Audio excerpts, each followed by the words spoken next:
The School of Structuralism, Edward Bradford Titchener, and the Architecture of the Mind Foundations and Formation of Structuralism.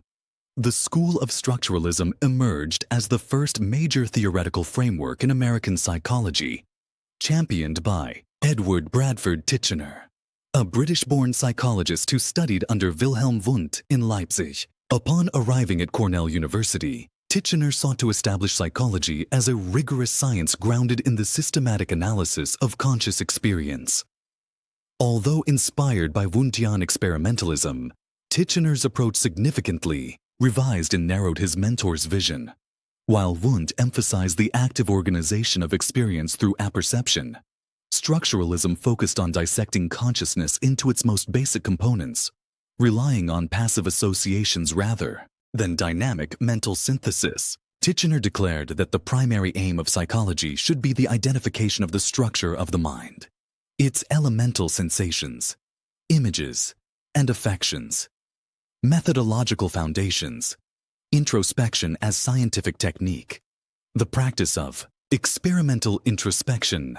At the heart of structuralist methodology was trained introspection, an experimental procedure in which individuals, referred to as reagents, reported on their conscious experiences with precision and neutrality. Unlike casual reflection, Titchener's introspection required rigorous training to avoid the stimulus error, the tendency to describe what one sees, e.g., an apple, rather than reporting raw sensations, e.g., red, round, glossy. This methodology was inspired partly by Oswald Külpe's systematic introspection, but placed greater emphasis on the subjective analysis of mental contents. Regents were taught to describe the quality, intensity, duration, clearness, and extensity of each mental element, adhering strictly to experimental protocols. Extreme applications of introspection at Cornell under Titchener's direction. Introspection at Cornell reached extreme and controversial lengths. Graduate students participated in invasive studies, such as the stomach tube experiment, which explored visceral sensations by having participants swallow tubes through which hot or cold water was passed at scheduled times.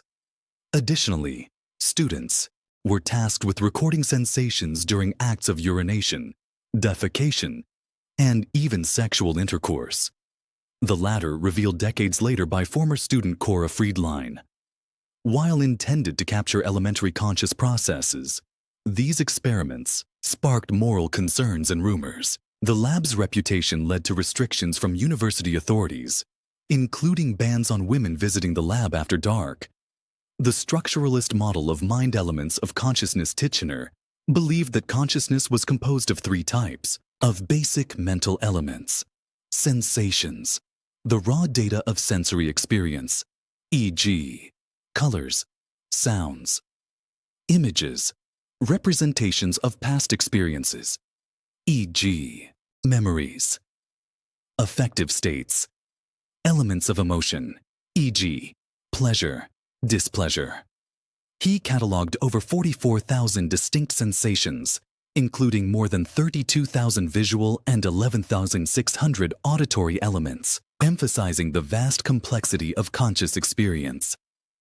Attributes of mental elements. Each mental element was defined by several attributes. Quality, the distinguishing feature, e.g., red; intensity, the strength of the experience; duration, how long it persists; clearness, the focus of attention; extensity, applicable primarily to tactile sensations. Notably, affective states lacked clearness, suggesting that emotions diminish under close introspective scrutiny.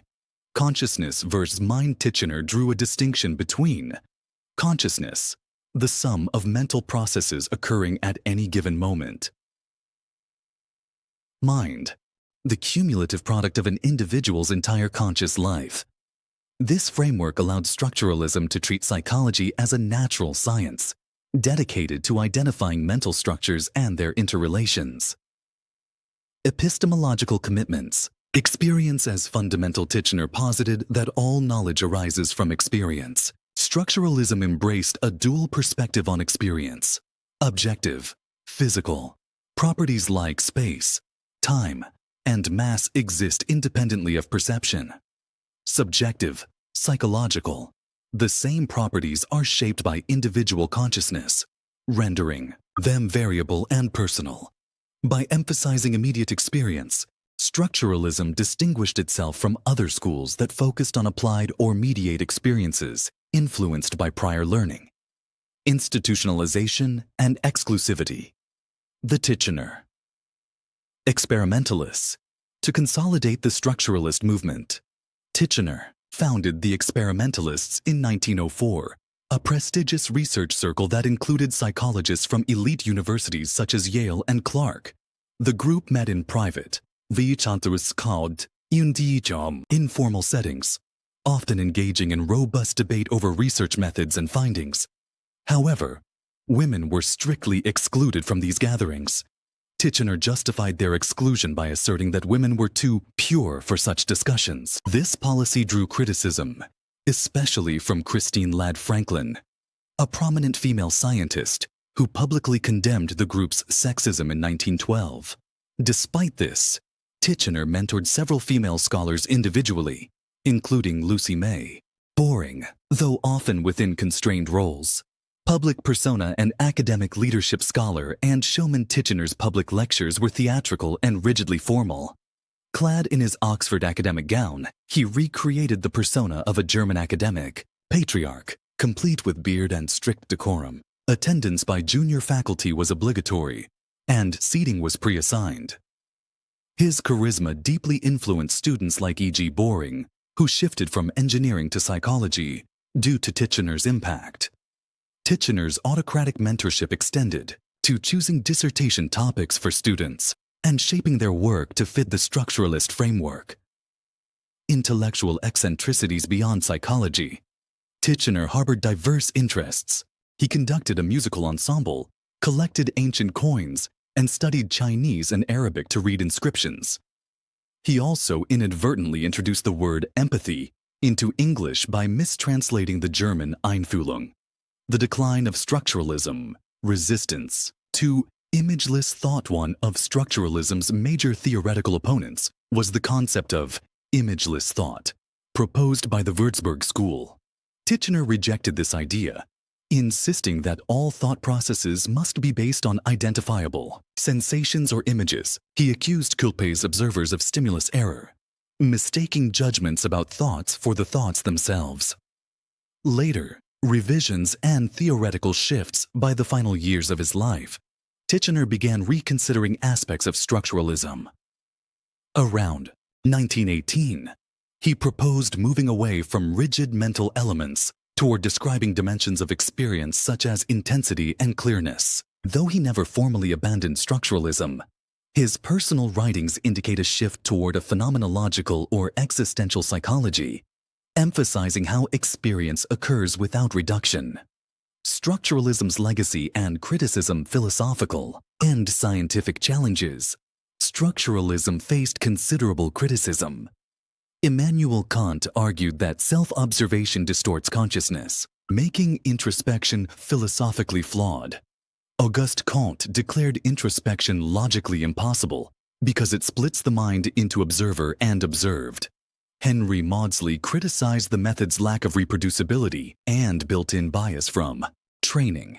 Even Titchener acknowledged definitional ambiguity, calling introspection a generic term for many methodological procedures.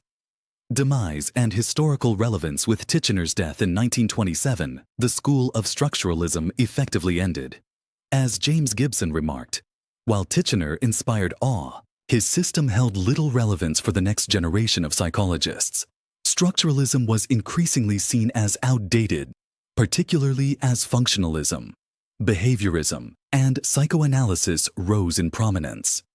Nonetheless, Titchener's influence on psychological experimentation, laboratory practices, and theoretical clarity remains foundational.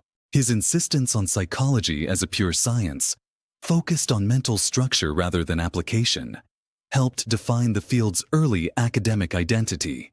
The Structuralist school, in retrospect, though the school of Structuralism ultimately gave way to more dynamic and inclusive paradigms, its commitment to the scientific study of consciousness marked a crucial chapter in psychology's development. Titchener's systematic, albeit rigid approach fostered methodological discipline, terminological precision, and a lasting influence on the culture of psychological research.